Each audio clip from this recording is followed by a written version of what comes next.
So by now, I'm sure most of you have heard the news, but if you haven't, Pierre-Luc Dubois wants out of Columbus. He has requested a trade, and I want to start off by saying this: I genuinely feel bad for the Columbus Blue Jackets, and especially their fans, especially considering we aren't all that far removed from Panarin, Bobrovsky, and Matt Duchene leaving the Blue Jackets in 2019 free agency, and now Dubois wants out. That has to sting. So I'm sure a lot of you are wondering, well, why does Pierre-Luc Dubois want to be traded? What happened? And my answer to that would be, I'm wondering the exact same thing. This is a guy who was selected 3rd overall by the Blue Jackets in 2016, has been fantastic in all 3 seasons he spent in the NHL. The Blue Jackets have made the playoffs in all 3 of those seasons, so the fact that he suddenly wants to be traded is definitely a little bit confusing. I tweeted out, and by the way, you should definitely go follow me on Twitter if you want to hear my initial reactions to things and live tweet throughout games with me. The link to my Twitter is always down below in the description. Anyways, I tweeted out very curious as to why Dubois wants a trade, and the most popular response that I got was he wants to play in a bigger market. Columbus isn't a market where players want to, stay long term. Well, my response to that would be, there's no guarantee that if he does get traded, he gets traded to, a bigger market than the Blue Jackets. He very well could get dealt to, the Arizona Coyotes or something. Because in Pierre-Luc Dubois' contract, which he actually just signed the other day, 2 years, $5 million per, $10 million total, there isn't a no move clause, there isn't a no trade clause, there isn't a modified no trade clause, there's nothing. Columbus can trade Dubois wherever they want. So if that is the reason Dubois wants out, he doesn't want to commit to a market like the Blue Jackets long term, like I said, there is no guarantee he gets dealt to a bigger market. Another thing that I've seen brought up a lot is maybe Dubois isn't a fan of playing for John Tortorella, and that certainly wouldn't be the first time that is the case with a player Tortorella has coached. Nonetheless, at this point, this is all just pure speculation. Be sure to leave your thoughts down below. Why do you think Pierre-Luc Dubois wants to be traded from the Blue Jackets? I'm guessing it's probably a pretty small list of people that know the answer to that question right now. Dubois himself, his agent, and probably his dog. I mean, everybody tells their dog everything. There is one last thing that I want to go over and take a look at before I get into the main part of the video, and that is read to you guys what some members of the Blue Jackets organization have to say about this whole situation. I got all these quotes from Aaron Portzline, hopefully I'm saying that name properly, on Twitter, who covers the Blue Jackets for The Athletic. I strongly recommend you go and give him a follow if you want to stay up to date on this whole thing. So first, Cam Atkinson said he had already spoken with Pierre-Luc Dubois, didn't have a whole lot to say. He said we'll treat him like a teammate. Bit of a boring answer, but kind of what you'd expect. Blue Jackets head coach John Tortorella, who as we all know is a very outspoken person and is not afraid to speak his mind, had a pretty, straightforward and basic answer when asked about the situation. Tortorella said Pierre-Luc Dubois' desire for a trade will be handled similar in one respect to how Bobrovsky Panarin played out 2 seasons ago. They'll confront it as a group and deal with it out in the open. So this definitely isn't some,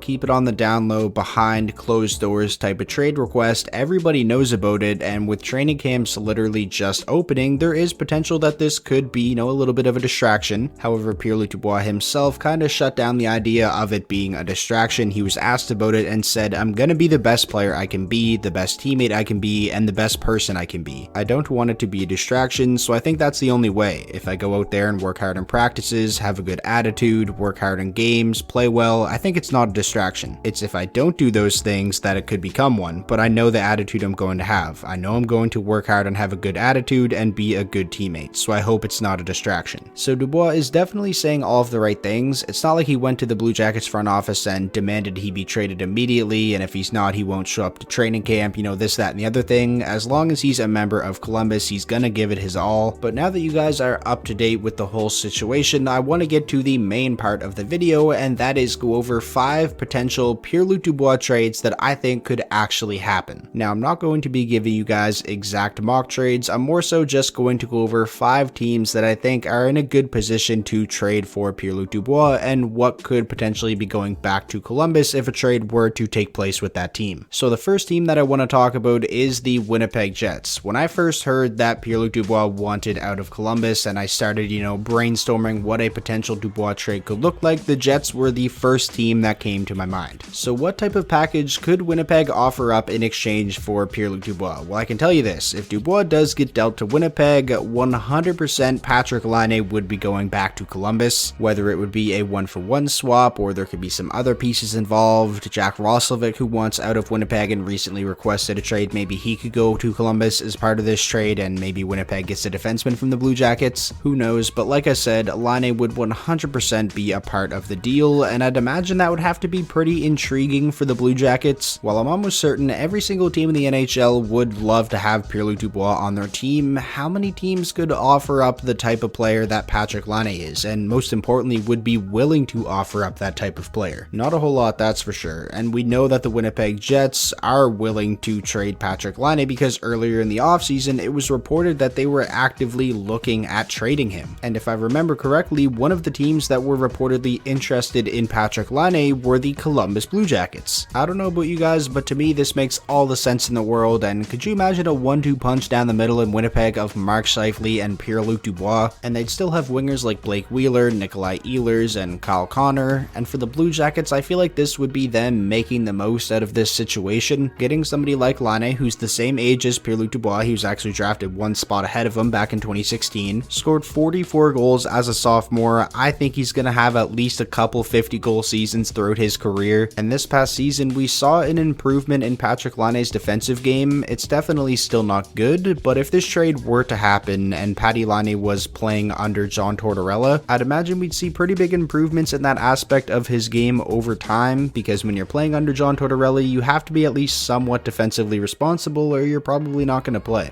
The next team I want to talk about is actually the Detroit Red Wings. Now I know I'm sure a lot of you are probably just going to say I'm being biased here because Detroit is my favorite team, but I do legitimately think that Dubois would be a fantastic fit in Detroit, and also that the Red Wings could offer up a pretty interesting package for the Blue Jackets. So first off, my reasoning as to why I think Dubois would be a great fit in Detroit. Well, aside from Dylan Larkin, Detroit doesn't have much depth whatsoever at the center position, and as much as I do love Dylan Larkin, ideally I'd say he's probably better suited as being like a really good second line centerman as opposed to a first line centerman, and there isn't really a prospect in the Red Wings organization that has first line center potential. At least I don't think so. I like Joe Veleno a lot, but I'm not that high on him. Also, Dubois definitely fits the timeline of Detroit's rebuild. He's still extremely young, being just 22 years old, and also Detroit is one of the biggest hockey markets in the entire NHL, and we talked about it earlier in the video. If that is something that Pierre-Luc Dubois is seeking, well then I'm sure he'd have no problem being dealt to the Red Wings, not that he has any control over that. So now, what type of package would Detroit give up for somebody like Pierre-Luc Dubois? I definitely think it would be centered around Anthony Mantha. Now, of course, Mantha 1-for-1 for Dubois, that is not near enough, so you can kind of pick and choose some other assets. Dennis Cholowski, as a Red Wings fan, I would not be opposed to giving up somebody like Joe Veleno in a package to bring in Dubois. I do think it'd be too risky for Detroit to include like a first round pick or something, unless it's, years and years down the line. If not, that's a good chance it would be a very, very high pick. They do have 3 second round picks in this upcoming draft though, so maybe a couple of those. You guys get the point. Detroit has the assets to put together an intriguing trade package for the Blue Jackets, and like I said, for Dubois, I think Detroit would be an amazing fit.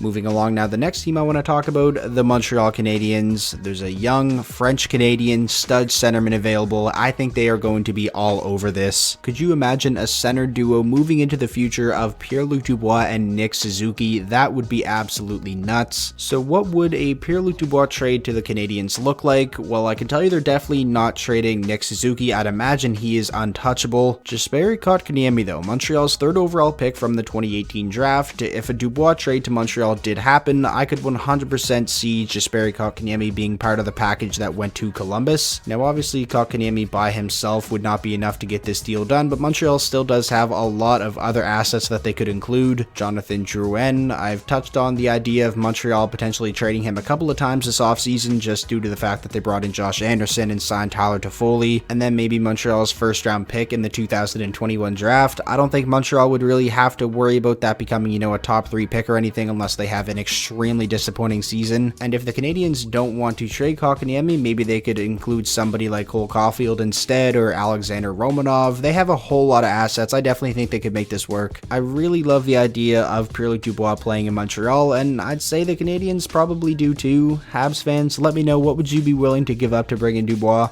Continuing on now to the fourth team, I actually have the Carolina Hurricanes. Now, if you watched my Central Divisions predictions video, you would know I'm a pretty big fan of the team the Canes have right now. To me, they have the potential to be an absolute powerhouse, and if they could somehow pull off acquiring Pierre-Luc Dubois, I think that would put them over the top. And could you imagine Columbus trading Dubois to a team within their division, especially this season where they'd have to play him so many times? That would be a fun storyline to follow. Now getting into some assets that the Canes could give up for Pierre-Luc Dubois, I think they'd almost have to include Marty Necas, who just had a fantastic rookie season. And then of course they have a plethora of defensemen. You could include one of Jake Bean or Hayden Fleury. I always seem to talk about Carolina trading a defenseman in my NHL Deal or No Deal videos. The Canes also have pretty much all their picks aside from a 5th rounder in 2021 that they don't have. They would have to include a player with a bigger cap hit though, because they don't really have a lot of cap space, and Marty Necas is still on an entry-level contract. Maybe that player could be somebody like Vincent Trocheck. Now I will say I think Carolina is the least likely out of all the teams we talked about so far in this video to make this type of trade, but they do definitely have the type of pieces as to where they could make something like this happen.